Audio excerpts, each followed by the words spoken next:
Hello everyone, welcome to my channel कोर्सर with Mike. तो आज अपने गाइडेंस एंड Q&A वाले प्लेलिस्ट का पार्ट नंबर 5 करने जा रहे हैं। ओके, तो इस प्लेलिस्ट में आप सभी को पता है कि गाइडेंस रिलेटेड चीज़ें मैं अपलोड करता हूँ। आज काफ़ी पॉपुलर क्वेश्चन मैं डिस्कस करने वाला हूँ। Why many people still can't solve DSA questions even after solving a lot of questions, है ना।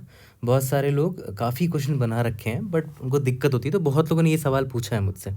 ओके, तो देखते हैं, थोड़ा सा डीप डाइव करते हैं इस पे और थोड़ा सा पोस्टमार्टम करेंगे इस टॉपिक को और समझेंगे कि क्या गलत हम कर रहे हैं और हमें कैसे इसको फिक्स करना है। ओके, तो सबसे पहले struggling with DSA and leet code topic है। अब वो ध्यान दो, बहुत लोग क्या होता है, solving they have solve lot of problem, solving 300+ problems but still can't crack new ones. जो न्यू प्रॉब्लम्स आते हैं, कभी कॉन्टेस्ट में आ गया या फिर लीड कोड POTD जो प्रॉब्लम ऑफ द डे होता है उसमें कोई नया प्रॉब्लम आ गया तो नहीं सॉल्व हो पाता, स्टक हो जाते हैं। ठीक है, तो इतना याद रखना सबसे पहली चीज़ कि तुम अकेले नहीं हो। ऐसा हर लोगों के साथ होता है ऑलमोस्ट। ठीक है, कई लोगों के साथ होता है, बहुत लोग बहुत सारे सवाल बना रखे होते हैं, अच्छा खासा एक्सपीरियंस होता है, स्टिल वो स्टक होते हैं। तो इसको लेकर कभी भी डिमोटिवेट नहीं होना है ना, because it is a common problem. Okay, हमें देखना है कि कैसे इसको फिक्स किया जा सकता है। ओके, तो let me show you why just grinding problems is not enough and how to actually build real problem solving logic. ठीक है, तो मैं इसी चीज़ पर डिस्कस करूँगा इस वीडियो में। ओके, तो सबसे पहला पॉइंट है, are you really building logic और जस्ट मेमोराइजिंग पैटर्न्स। पैटर्न्स तो बहुत जगह आपको मिल जाते होंगे, बहुत लोग बहुत सारे शीट बना लेते हैं या फिर बहुत चीज़ें प्रोवाइड करते हैं पैटर्न का, बट पैटर्न को याद करना सही है या फिर आप लॉजिक बिल्ड करना सही है, और आप एक्चुअली में कर क्या रहे हो वो खुद से पूछो आप। ठीक है, जनरली क्या होता है ना, जब भी अगर आपको पैटर्न के बारे में अंदाज़ा लग चुका है कि हाँ ये पैटर्न्स होते हैं, तब आप तो आपके पास कोई नया प्रॉब्लम आता है ना, तो अगर आपको नहीं समझ में आ रहा तो आप पूरा दिमाग पता है कहाँ वेस्ट कर देते हो, पैटर्न याद करने में कि कौन कौन सा पैटर्न था और ये प्रॉब्लम किस पैटर्न में फिट होगा। आपका आधा स्ट्रेस और आधा ही दिमाग उधर ही ख़त्म हो जाता है। ठीक है, जबकि आपको आधा से ज़्यादा दिमाग अपने प्रॉब्लम में देना चाहिए था और आप पैटर्न ढूंढने में ही लगे रह जाते हो, है ना। इसीलिए don't stress on memorising patterns. Patterns ठीक है, अच्छी बात है, बट उसको याद मत करो उसको, है ना। Don't stress on recalling what is the pattern for each problem you solve, है ना। आधा से ज़्यादा दिमाग पैटर्न ही याद करने में लगा दोगे तो फिर सॉल्व क्या करोगे प्रॉब्लम को, आपका टाइम वेस्ट होगा वहाँ पर। ठीक है, if you are honestly consistently solving with right way of ये solving questions, patterns will hit automatically with time. Pattern खुद ब खुद ऑटोमेटिकली आएंगे, आपको स्ट्रेस देने की ज़रूरत नहीं है वहाँ पर। अलग से 5-6 दिन निकाला और पैटर्न्स या रोज़ पढ़ रहे हो, उससे हेल्प नहीं मिलेगी आपको। ठीक है, ओके, आते हैं दूसरे पॉइंट में। सबसे one of the most important points है, stop learning looking solutions immediately. अगर आप ये कर रहे हो तो मैं आपको अभी बता दे रहा हूँ कि आप गलत बात पर हो। तुरंत सोल्यूशन अगर आप देख रहे हो तो आप बिल्कुल गलत बात पर हो। ठीक है, तो इसका आंसर मैं 2 पार्ट में दूंगा। पहला, जो बिगिनर लेवल है, जो अभी कॉलेज में है या फिर जस्ट उन्होंने DSA स्टार्ट किया। दूसरा, जो ऑलरेडी एक्सपीरियंस है, जिन्होंने अच्छे खासा क्वेश्चन बना रखा है, ठीक है, जो एक्सपीरियंसड है, उनके लिए क्या आंसर होगा मेरे लिए इस पॉइंट को लेकर। ठीक है, तो देखो, when you are stuck don't run to the solution. सबसे पहली बात, try to understand that your brain needs to struggle. थोड़ा स्ट्रगल चाहिए होता है ब्रेन को, just like your muscles need stress to grow. जिस तरह आपके नॉर्मल मसल्स, जब बाइसेप्स ट्राइसेप्स जो भी होता है जिस पर आप काम करते हो, थोड़ा आपको स्ट्रेस देना पड़ता है अगर आप उसको ग्रो करवाना है तो, है ना। सेम तरीके का ब्रेन भी तो वही है, ब्रेन भी मसल है, उसकी भी आपको एक्सरसाइज करवानी पड़ेगी, तभी वो ग्रो करेगा, है ना। इसीलिए spend 1 to 3 hours on it. अगर आप किसी प्रॉब्लम में स्टक होते हो तो ब्रेन का दिमाग खराब कर दो एकदम, है ना। बड़ा वियर्ड स्टेटमेंट मैंने बोला है, बट स्टिल आप स्ट्रेस दो अपने ब्रेन को, जितना दे सकते हो उसी से वो ग्रो करेगा, है ना। एग्जाम्पल देखो, जितना एग्जाम्पल देख सकते हो, खुद से एग्जाम्पल बनाओ, ड्राई रन करने की कोशिश करो और देखो कि आप रास्ता ढूंढ पा रहे हो सोल्यूशन का। ठीक है, but if you already have solid fundamentals and आपने काफ़ी प्रॉब्लम सॉल्व कर रखा already, you don't have to spend this much of time. हर कोई 1 से 3 घंटा मत लगाना, जो एक्सपीरियंसड है वो ज़्यादा से ज़्यादा 1 घंटा लगाओ। जो बिगिनर है उनके लिए मैं बोल रहा हूँ, वो 1 से 3 घंटा आराम से लगाओ, क्योंकि आपके पास टाइम है अभी आप फर्स्ट ईयर में हो सकते हो, सेकंड ईयर में हो सकते हो, थर्ड ईयर में हो सकते हो, आप इतना टाइम दे सकते हो अभी के लिए। ठीक है, लेकिन जो एक्सपीरियंस है वो 1 से ज़्यादा घंटा मत देना, क्योंकि इंटरव्यू में ना आपको उससे ज़्यादा टाइम नहीं मिलेगा। This will exercise your brain, और आपको मन में प्रेशर एक बैठेगा कि हाँ भाई 1 घंटे में ही you have to think harder and find the solution. ठीक है, limit your time to 1 hour. Okay, याद रखना कि you won't get more than 30 to 45 minutes for a good problem in an interview. ठीक है। तो जो एक्सपीरियंस्ड हैं, जो अच्छा खासा प्रॉब्लम सॉल्व कर रखे हैं, उनके लिए है कि 1 घंटा ज़्यादा से ज़्यादा लगाना।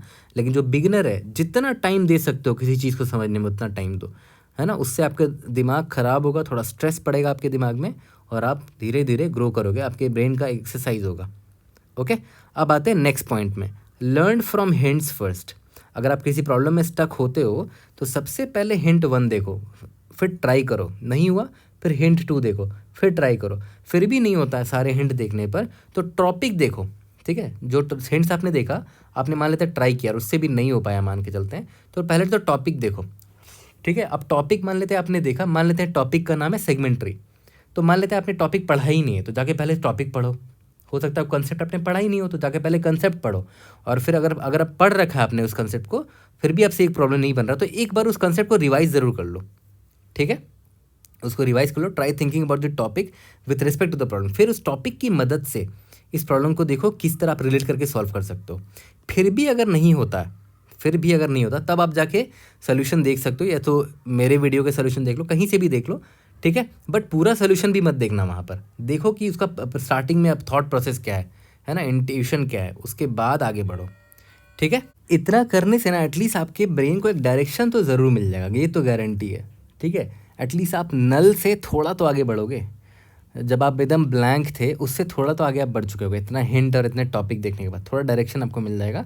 जहाँ पर आप बहुत चीज़ें सोच रहे थे, अब आपको एक पर्टिकुलर रास्ता मिल जाएगा कि हाँ इस पाथ में जाओ तो हो सकता है सोल्यूशन निकल सके आपसे।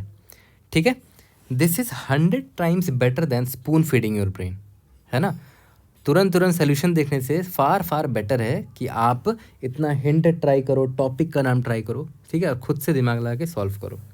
ठीक है, अब आते हैं नेक्स्ट टॉपिक पर, जो कि काफ़ी इंपॉर्टेंट है और आजकल काफ़ी चर्चे में भी है ये टॉपिक, क्वालिटी ओवर क्वांटिटी। ठीक है, हमेशा याद रखना, क्वालिटी से बढ़कर कुछ नहीं है। ठीक है, हो सकता है अभी आपको नहीं अंदाज़ा लग पा रहा हो सकता है अभी आप बिगनर हो, लेकिन विथ टाइम जैसे आप ग्रो करोगे ना, इवन आप जब आपकी जॉब लगेगी, आप कंपनी में जब काम करोगे, इंडस्ट्री लेवल पे काम करोगे, तब आपको और ज़्यादा इसकी वैल्यू पता चलेगी। ठीक है, quality is far better than quantity. देखते हैं क्या मैं कहना चाह रहा हूँ। Don't fall for sayings like, बहुत लोग ऐसा बोलते हैं ना कि भाई ये 250 ये 350 या फिर ये 450 क्वेश्चन सॉल्व कर लो, आपकी प्लेसमेंट लग जाएगी। बहुत लोग ये बोलते हैं और बहुत लोग गारंटी भी देते हैं, जबकि ऐसा नहीं है। Don't fall for those lines. Okay, वो सब क्लिक बेट होते हैं, या तो वो बहुत लोग फॉल्स प्रॉमिस होता है, ट्रस्ट मी, है ना। कोई भी ऐसा सेट ऑफ क्वेश्चन नहीं है जो गारंटी कर दे आपकी प्लेसमेंट। ठीक है, हाँ आपका प्रैक्टिस के लिए अच्छा हो सकता है, वो हो सकता है आपसे वो प्रॉब्लम हिट कर जाए कुछ। ठीक है, बट जो आपको और डीएसए में ग्रो करना है, तो ये गारंटी नहीं कर सकता आपको कि आपने 250 क्वेश्चन बना लिया और आप डीएसए में हर क्वेश्चन सॉल्व कर सकोगे, ऐसा नहीं हो सकता कभी भी। ठीक है, it never was, it never is and it never will be about number. कितना क्वेश्चन आपने सॉल्व किया वो मैटर नहीं करेगा, ट्रस्ट मी। ठीक है, it's always about how deeply you engage with those one. Every problem आपने कितना डीपली उसको समझा है वो मैटर करेगा। Okay, if you only solve 50 question thoughtfully, है ना, मान लेते हैं आपने 250 नहीं सॉल्व किए, लेकिन आपने 50 बड़े अच्छे से सॉल्व किए एकदम डीप में जा कर। ठीक है, तो you might learn more than blindly solving 500 question. ठीक है, 50 क्वेश्चन को अच्छे से बनाओ वो बेटर है, लेकिन 250 क्वेश्चन को ऐसे ही जल्दी बना दो वो अच्छा नहीं है। तो यहाँ पर देख रहे हो, solving more question will not help you. ठीक है, और अगर आपने 250 क्वेश्चन अच्छे से बना दिया तब तो भाई कोई उसका जवाब ही नहीं, तो बेस्ट है वो, बेस्ट केस सिनारियो है वो। ओके, ठीक है, अब आते हैं 5th पॉइंट पे, don't memorise the patterns, instead understand the patterns. है ना, बहुत सारे अलग अलग तरीके के पैटर्न होते हैं, जैसे बैक ट्रैकिंग का मैं आपको बहुत बार बोलता हूँ कि खानदानी टेम्पलेट यूज़ करो, है ना, 2 पॉइंटर का खानदानी टेम्पलेट यूज़ करो एंड सो ऑन, तो एक तरह का पैटर्न हो गया वो, है ना। और एक और एग्जांपल मैं अभी आपको बताऊंगा। देखो, मेमोराइजिंग इज़ अ ट्रैप, ये याद रखना, है ना। If the problem statement changes slightly you will freeze, trust me, मैं आपको बता रहा हूँ, ऐसे बहुत सारे एग्जाम्पल्स मैंने लाइफ में देखे हैं जहाँ पर अगर मैंने पैटर्न सिर्फ रट लिया तो मुझे हेल्प नहीं होता वो, है ना, आगे जाकर। मैं बताता हूँ एक एग्जाम्पल देके, हमेशा याद रखना, what is the pattern, why is that pattern being used, कैसे उसको यूज़ करना है और कब कब यूज़ करना है, ये आपको चारों अगर पता है उस पैटर्न के बारे में, तब वो पैटर्न आपके दिमाग में रहेगा लंबे समय तक। ठीक है, हर पैटर्न के बारे में आपको ये चीज़ पता होना चाहिए, what, why, how and when, है ना, when to use it. Okay, जैसे एक एग्जांपल देता हूँ, बहुत अच्छा एग्जांपल देता हूँ, अभी रिसेंटली मैंने इसको फेस भी किया था। अब बहुत लोगों को पता होगा कि बाइनरी सर्च और आंसर एक टॉपिक होता है। अगर प्रॉब्लम स्टेटमेंट में मैक्सिमाइज द मिनिमम लिखा हो या मिनिमाइज द मैक्सिमम लिखा हो, ऐसा कुछ लिखा हो अगर प्रॉब्लम स्टेटमेंट में, तो तुरंत दिमाग क्लिक करता है कि हाँ बाइनरी सर्च और आंसर यूज़ करना है। बट कई बार ऐसा हुआ है मेरे साथ, एटलीस्ट मैं अपने एक्सपीरियंस के हिसाब से बता रहा हूँ, कि ये इस तरह के स्टेटमेंट नहीं लिखे होते हैं, फिर भी वो बाइनरी सर्च और आंसर से बनता है। तो जिस इंसान ने खाली ये रट रखा होगा कि हाँ भाई इस तरह का स्टेटमेंट अगर लिखा हो, ऐसा पैटर्न लिखा हो, तो मैं बाइनरी सर्च और आंसर लगाऊंगा। अगर उसको ऐसा प्रॉब्लम स्टेटमेंट मिल जाए जिसमें ये दोनों लाइन, इस तरह के लाइंस नहीं लिखे हों, तब तो कभी इसके दिमाग में आएगा ही नहीं कि बाइनरी सर्च और आंसर है। इंस्टीड अगर वो ये समझ जाता कि बाइनरी सर्च और आंसर क्यों लगता है, ठीक है, बाइनरी सर्च और आंसर क्यों लगता है, अगर आपको याद हो तो उसमें हम लोग जनरली ये करते हैं, हम लोग देखते हैं कि जो हमारा आंसर आ रहा है वो कैसे आ रहा है।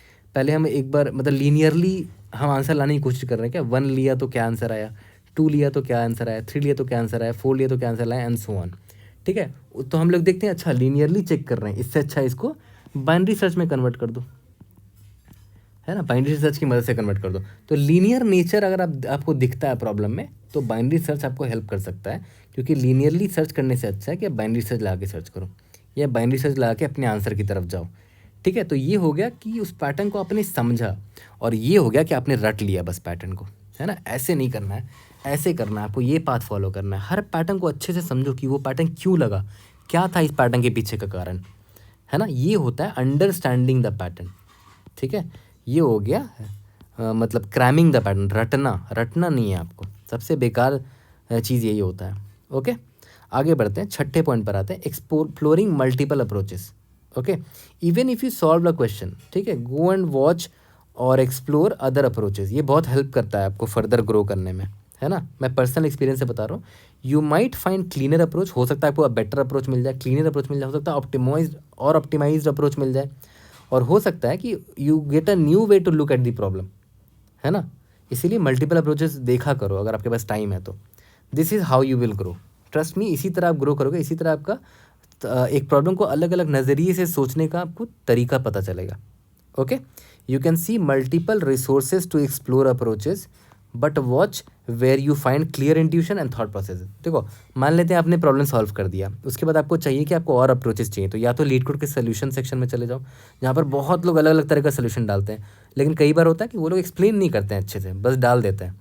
अगर आपको एक्सप्लेनेशन अच्छे से चाहिए तो आप कोई किसी का वीडियो देख लो, या तो वीडियो, लेकिन वही देखना जो आपको क्लियर इंट्यूशन बताए और थॉट प्रोसेस बताए, बस रटा रटाए सोल्यूशन नहीं दे, डायरेक्टली अप्रोच की तरफ ना जंप कर जाए।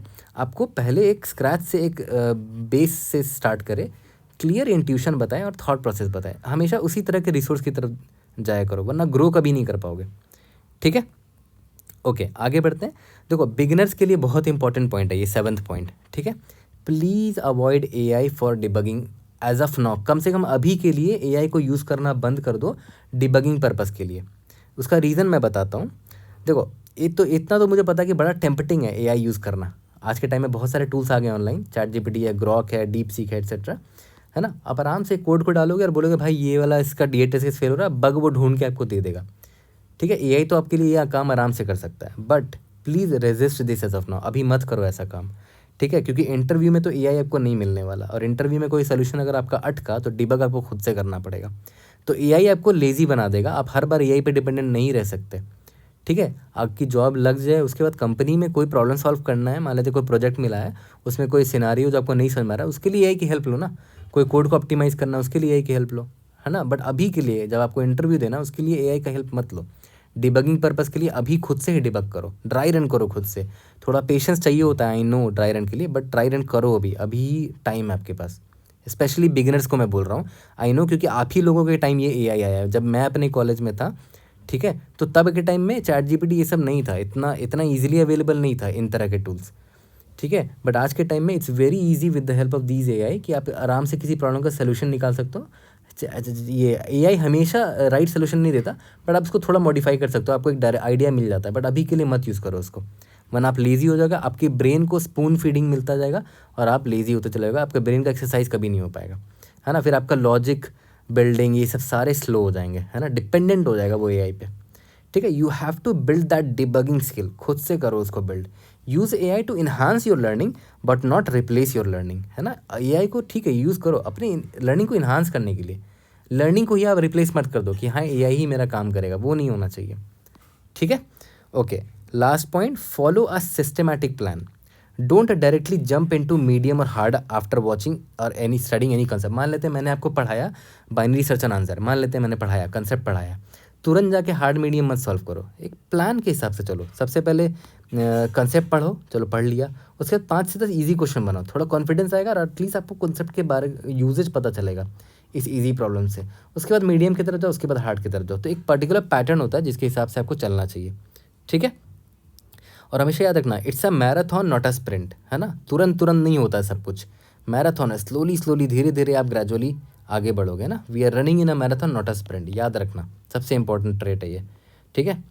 ओके, और आपको याद होगा मेरा ये जो प्लेलिस्ट है ना, गाइडेंस क्वेश्चन एंड आंसर, इसमें मैंने जो इसकी जो पहली वीडियो है, देखो ना, गाइडेंस पर वो वीडियो है, ठीक है, जिसमें मैंने बताया कि स्टार्ट कोई बिगिनर DSA स्टार्ट कर रहा है या फिर कोई रिवाइज करना चाहता है स्टार्टिंग से, तो उसको किस तरह DSA स्टार्ट करना चाहिए। और इसका जो थर्ड वीडियो है, देखो, how I would have prepared, ये ज़रूर से देखना। यहाँ पर मैंने पाथ बताया है DSA का कि क्या सही पाथ है स्टडी करने का। तो ये दोनों वीडियो देख लेना, मैंने इस प्लेलिस्ट का लिंक डाल दिया डिस्क्रिप्शन में, ओके। और भाई याद रखना, build logic like you build muscle, जो मैंने आपको पहले भी बताया, slowly steadily with effort, okay. Struggle is the path, कभी मत भूलना, स्ट्रगल ही रास्ता है आपका, इसको अवॉइड मत करो। Instead of avoiding it, embrace it and trust the process, है ना। डिमोटिवेट नहीं होना, ट्रस्ट करो प्रोसेस पे। One day you will open any question and your brain will say I got this, trust me, trust the process, with time it will eventually come, you will definitely grow with time, okay। ये जो मैंने आपको इतना सारा guidance ऊपर दिया है, I am telling what worked for me actually, ठीक है। And some of the folks जिनको मैंने ये चीज़ें बताई थी, जिनको मैंने गाइड किया था, जो मेरे जूनियर्स थे, जो मेरे फ्रेंड्स थे, whom I know and whom I suggested all these points in the past, okay। हर किसी का अपना लर्निंग का तरीका होता है, everyone has their own way of learning, तो आपका भी अलग हो सकता है, ठीक है। But if it nothing is working for you as of now, at least try what I said above, है ना। जो मैंने बोला ऊपर उसको फॉलो करने की एक बार कोशिश करो, you will definitely see a change. But remember, it takes time. ऐसा नहीं कि आज किया और आज ही हो जाएगा, ऐसा नहीं कि आज किया और कल हो जाएगा, ऐसा नहीं है कि आज किया तो इसी वीक हो जाएगा, ऐसा नहीं है।